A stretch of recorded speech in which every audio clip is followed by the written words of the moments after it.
Bonjour. Bonjour mon gourmand. Bonjour bébé. N'aimez bien son chocolat? Non, monsieur Martin, vous faites pas l'école des fans. Mais écoutez, quand je vous vois 3 fois la semaine, 4 fois, 5 fois, je vous vois toujours avec des sucreries. N'aimez bien Sucy? Vous êtes un grand garçon? Non. Oh, pas tellement. Faites attention, vous marchez sur votre cravate. Oh, J'ai vous, eu hein. l'espoir que vous cesseriez cette passion pour le sucre lorsque l'année dernière vous avez arrêté de faire pipi au lit. Je me suis dit, le voici maintenant pubère, ayant rompu son cordon. À peine. Alors, laissez-moi vous présenter un Pas petit... la bouche pleine. On avale d'abord la bouchée. Voilà, c'est très désagréable, vous voyez. Essuyez-vous sur le costume de Castelli. Ah, mon costume de chez Thierry Taylor. Je voudrais vous dire que nous avons aujourd'hui un petit nouveau qui est un grand du dessin humoristique, qui est notre ami Mose. Oui.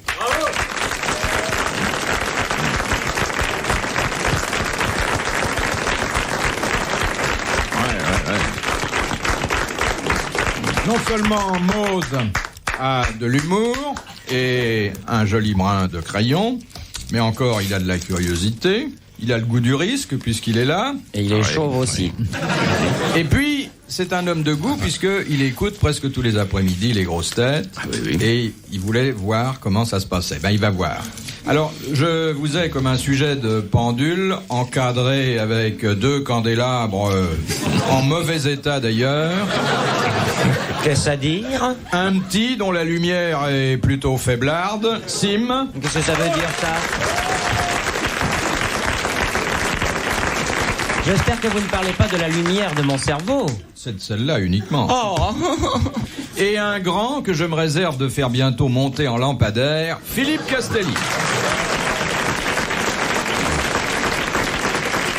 C'est vrai que... Reste à savoir où vous brancherez l'ampoule. Puis alors, il y aura une toute petite olive pour allumer. Non, une petite douille. Une petite douille, oui. Moi, je le vois bien en lampadaire, hein. Vous êtes curieusement meublé, est-ce que je vois? Avec quoi pourrait-on le mettre avec du knoll, avec... Ce bouvard veut dire... Je sais pas, il est vu ses jambes, il est plein style Louis XV. La courbe audacieuse de ses fémurs. Je t'adore, Castelli. Tu sais que tu m'as manqué. J'espère qu'on sera dans la même maison de retraite, tous les deux. Tu pousseras ma voiture. Ah ben moi j'ai déjà réservé ma place. Ah, Moi, je suis profondément ulcéré de voir que vous attaquez sans cesse Monsieur Castelli. Non, Or, mais- à partir de ce soir, je le défendrai. C'est un homme plein de délicatesse et de sensibilité. Et je me demande pourquoi vous attaquez aux faibles. Vous qui avez toutes les qualités, tout d'un coup, vous attaquez à un vieux débris qui Dites a... donc. un monsieur, pardon. Je viens d'être très tendre avec Castelli. Je lui parlais de nos vieux jours, dans notre maison de retraite, dans le même réfectoire. Un dentier pour 2. Voilà la peine. Quel moissonneur de l'éternel été avait, s'en allant négligemment jeter cette faucille d'or dans le champ des étoiles. Mose endormi. Eh ben, voyez qu'il est pas si bête qu'il en avait. De Guy Descartes. Il est bon de le rappeler. Et Guy en, Descartes. en haut de la On applaudit Guy Descartes pour cette poésie. Où est ma rute? le seul écrivain analphabète. Oh, ne soyez pas, écoutez, ne soyez pas comme ça avec vos confrères. Comment vous confrère? C'est un aristocrate égaré dans les librairies. Mais enfin, comment voulez-vous un jour obtenir cette légion d'honneur après laquelle vous soupirez si vous ne vous faites pas quelques amis dans le monde des lettres? Alors, je voudrais dire... On ne parle pas à la bouche pleine, je ne te le redirai pas 3 fois. J'ai l'impression que cette émission est présidée par un broyeur.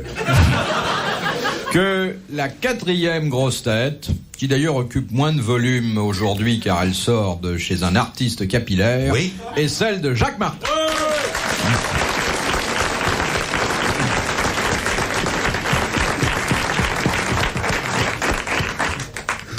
Il fait un peu punk. Non, je fais du merchandising. Il fait punk de 40 livres. Je vends mes... Et vous, vous faites petit punk au lait. Je vends mes boucles par correspondance, vous voyez. Achetez une vraie mèche de cheveux de Jacques Martin. Envoyez 30 francs à Annemasse, boîte postale 236. Oui, moi je ne pourrais pas donner de mèche de cheveux. Pourquoi toutes les boîtes postales sont-elles à Annemasse? Parce qu'il n'y a qu'un pas pour franchir la frontière, c'est les flics arrivent, vous voyez. Expliquons à Monsieur Mose comment ça se passe, hein. Le règlement, Monsieur Mose, est extrêmement dégueulasse. C'est Philippe Bouvard, sous le prétexte de culture, pose des questions qui, vous le verrez, dès la 3e, ont une tendance à descendre très nettement vers l'entrecuisse. Et la 3e question est généralement, qu'est-ce qui est rond, qui mesure 25 cm, qui enfle si on le tripote, et qui a 2 boules au bout. Alors, c'est pas au bout, hein, pas là-bas. Voilà l'émission. En dehors de ça, au point de vue visuel, lorsque les auditeurs ne bénéficient pas, eh bien, Bouvard se tape entre 1 et 2 kilos de confiserie par heure. Chacun a ses faiblesses, hein. Oui. C'est comme ça qu'il fait son biscuit. Moi, je suis un gaufrettomane. Et voilà. De Monsieur Fillot de Riedisheim. Ce serait pas drôle, hein, aujourd'hui. Pourquoi? Vous l'êtes d'habitude? Non, mais aujourd'hui, moins. De Monsieur J'ai reçu ma feuille d'impôt. Déjà? Bon, on fait une quête dans la salle? Non. Si, aussi. Mais je propose un échange au gouvernement. Je leur envoie ce qu'ils me laissent et je garde ce qu'ils me réclament. Et j'y gagne. Ah non, mais vous, les artistes, vous payez pas grand-chose. Tiens! Ouais, bah dites donc. Pourquoi les années de souffrance. Vous n'en êtes pas un? Non. C'est un journaliste. Ah, c'est vrai, c'est différent. Un artiste, il se reconnaît facilement, c'est quelqu'un qui parle de ses impôts en public. Un artiste, c'est quelqu'un qui ne mange pas de biscuits devant le public.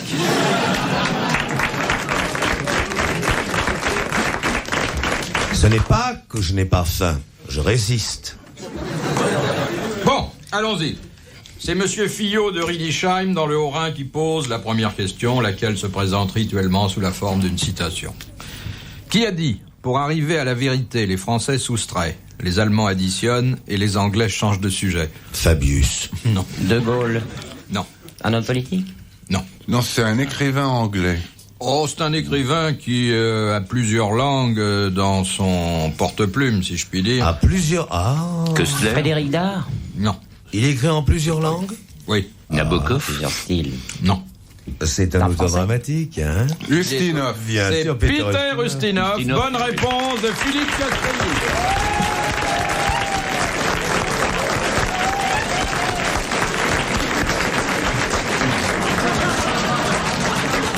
Monsieur Mose, je voudrais vous savoir, lorsque vous regardez Monsieur Castelli, surtout en mouvement, Il me fait peur, est-ce que le crayon ne vous démange pas? Oh non, pas mon crayon, non. Non.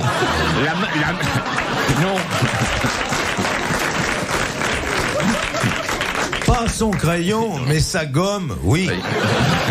Ma plume.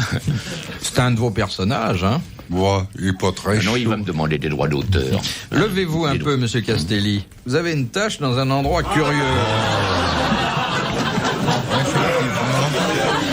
C'est de la béchamel. Non, c'est une tache de Rita Baga qui date de la guerre. Ça, Ces costards, ils sont pas d'autres. caricaturer. Ah, si, bien sûr, mais Tu sais après, ce que ça coûte, une caricature de Monsieur Mose? Ah, c'est vrai, oui. Très, très cher. Mais c'est impossible pour Non, une caricature. attention, là, le travail est aux 3/4 fait, hein. Oui, c'est vrai. La nature vous a précédé. j'ai qu'à copier. Vous croquez dans quoi? Oh, je crois plus. Tu veux que je me fâche? Je fais plus dans les journaux. Monsieur maintenant. Mose est un de nos plus grands caricaturistes. Et j'ai une profonde- Dessinateur, humoriste. Tout. Ah, mais oui, j'ai vu des dessins.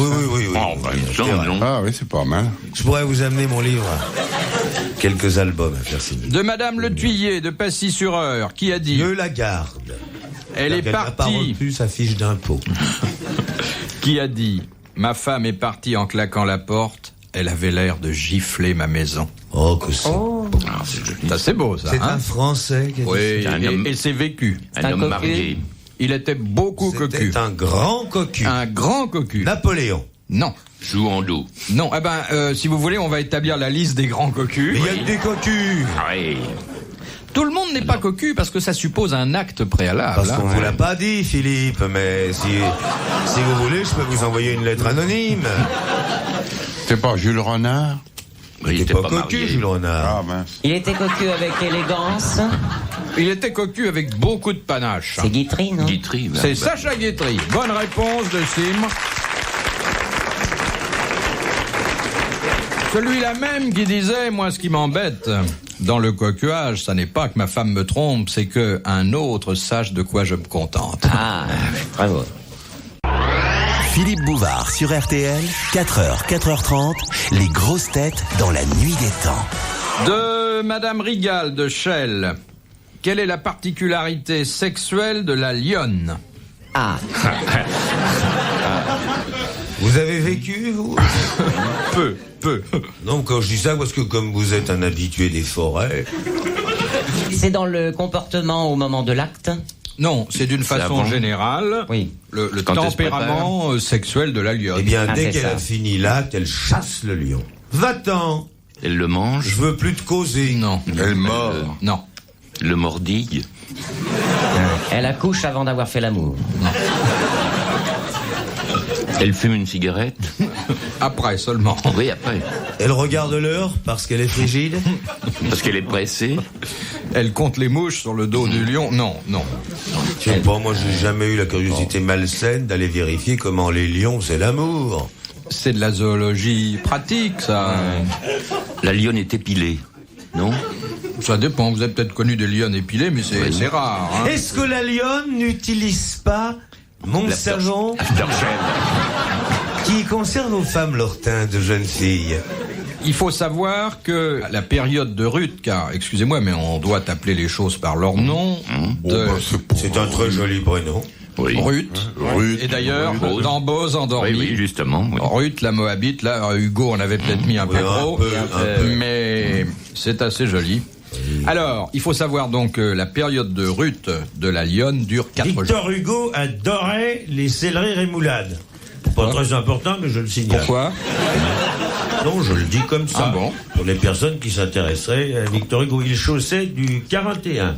Et en tout cas, il avait une qualité sur les autres. Il ne mangeait jamais de biscuits lorsqu'il prenait la parole en public. Non, mais les petites bonnes du quartier de la place des Vosges... Jusqu'à 82 ans. Oui. Mauroy. Je suis dans Mauroy. Mauroy aussi. Non, Mauroy, celui qui savait écrire. Non, mais votre lionne, elle est partie depuis longtemps, là. Bon, c'est pas ma lionne. Pareil que l'opposition l'appelle M le maudit, mon frère. Alors, je vous disais, pour vous faciliter les choses, car vous êtes jeune, sympathique... Et intelligent. Non, je ne vais pas jusque-là. Si vous étiez intelligent, vous auriez déjà trouvé, j'aurais pas besoin de vous aider. Mais, vous aussi, hein. Le dépendeur d'andouille, là. La lionne ne fait l'amour que tous les 2 ans. Tous les Non. 3 ans. Non. Tous les 6 mois. Toutes les 5 minutes avec son mari, parce qu'il faut qu'elle se dépêche. Alors, pas toutes les 5 minutes, Toutes les demi-heures. toutes les demi-heures, Oh pendant 4 jours, et comme...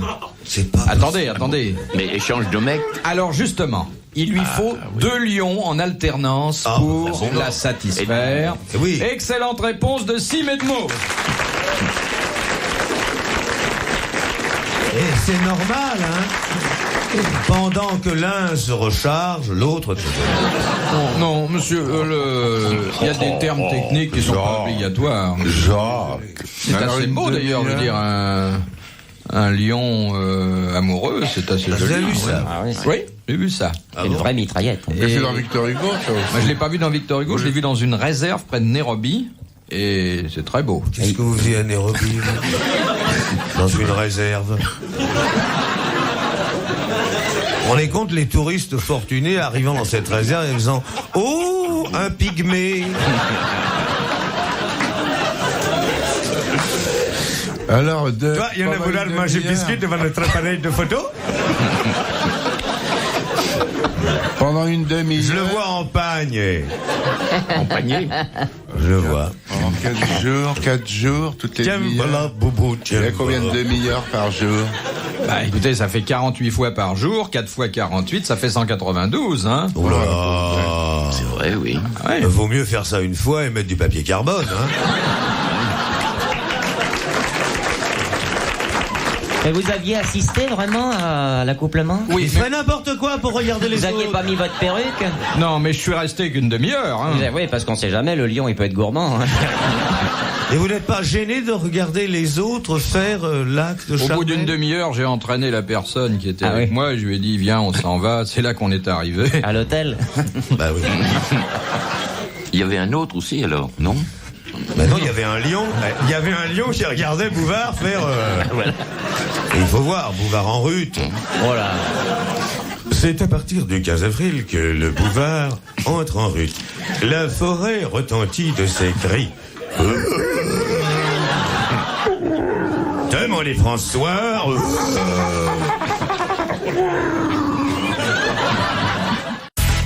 Les grosses têtes dans la nuit des temps. En décembre 1982, autour de Philippe Bouvard, Mose, Sim, Jacques Martin et Philippe Castelli. De Monsieur Blin, de Saint-Michel-sur-Orge. Quelle est la condition pour qu'un poulet ait droit au label rouge? Faut qu'il ait son certificat d'études parce que. Il faut que ce soit un poulet de ferme. S'il suffisait d'avoir un grain pour avoir le label rouge, vous l'auriez depuis longtemps, Monsieur Castelli.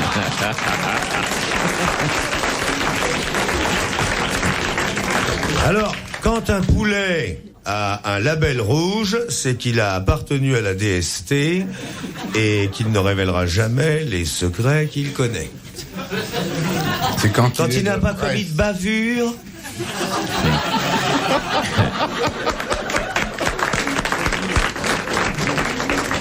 Quand il est de Bresse. Il doit avoir une carte de Bresse. Il monte sa carte de Bresse et il Vous va. pensez que tous les poulets sont bretons? Ils ont des chapeaux ronds dans la police. Quand mon père embrasse ma mère. Non, non, non. Oui, ben on a vu ce que ça donnait, hein.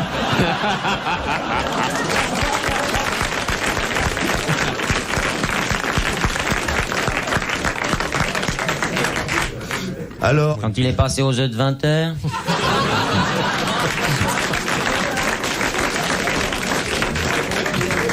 Quand il est mort depuis peu de temps? quand c'est un poulet de fer, simplement, que c'est pas un poulet d'élevage. Quand il a été vidé. D'un dancing ou de la police? Non, si vous voulez. Quand il a couru plus de 3 semaines. Non, il Quand y il a a. 4 pattes. Il y a des normes. Qu'on essaye de le fourguer pour du lapin de Garenne. Il est bon ton poulet, ma chérie. Qu'est-ce que t'as mis dedans? Rien, il était déjà plein. Il y a des normes pour l'élevage du poulet, comme. Bah oui, il y a des aujourd'hui. écoles, bien sûr. Le règlement, car il y a un règlement, Dans la police, oh là là. dit que pour qu'un poulet ait droit au label rouge, il doit disposer. De la bienveillance de Gaston de Fer.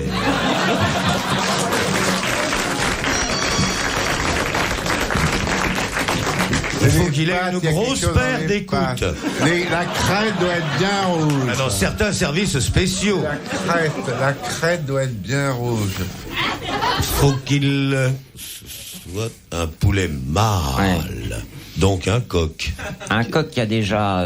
Non. Un poulet fermier, quoi. Moi j'ai connu un coq formidable, hein. Un coq, alors un chaud lapin. Il l'avait dans la cour de la ferme, dis donc le poulet, il cavale, paf, première poule, bang, la deuxième poule, bang, 3 poules, 15 poules, bang, le chat, paf, le cheval, bing, bang, tu sais. Et puis il tombe comme ça. D'ailleurs le fermier qui arrive et il essaie de le reprendre parce qu'il voit il était en mauvais état. Le coq fait bouge pas, regarde ce qu'il y a là-haut. Il y avait un corbeau qui tournait. Il dit mais le corbeau il va te manger. Il fait non, c'est là que je l'attends.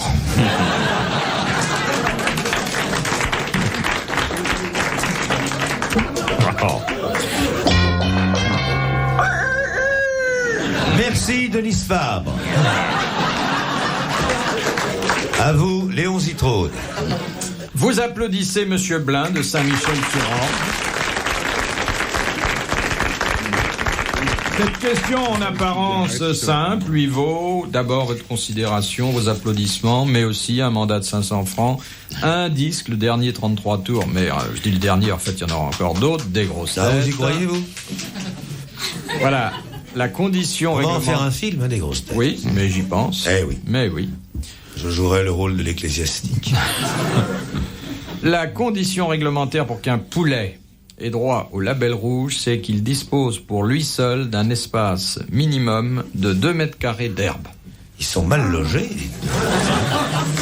Et 2 mètres carrés d'herbe, je vous en souhaite autant quand vous aurez les pieds à l'horizontale. Et les alors, pissenlits entre les jambes. Oui. connaissez ce très court poème de Brecht? Mon frère appartient à la race des conquérants. Mon frère a conquis un territoire quelque part dans la Concagua. Il mesure 2 mètres de long sur 1 mètre de large. Ah, c'est joli ça. Oui.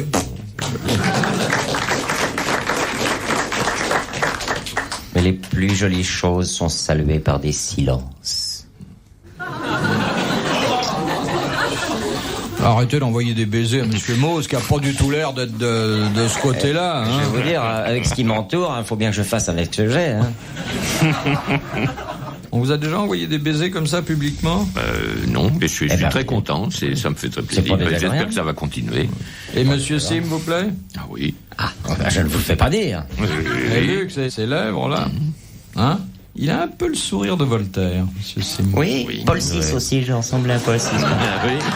Mais Voltaire avec les cheveux un peu plus quand même. C'est vrai, les coudes un peu comme le fauteuil. Les quoi? Les coudes un peu comme le fauteuil. Parce que comme un fauteuil, ça m'inquiétait. Hein. Retrouvez les grosses têtes dans la nuit des temps à tout moment sur RTL.fr.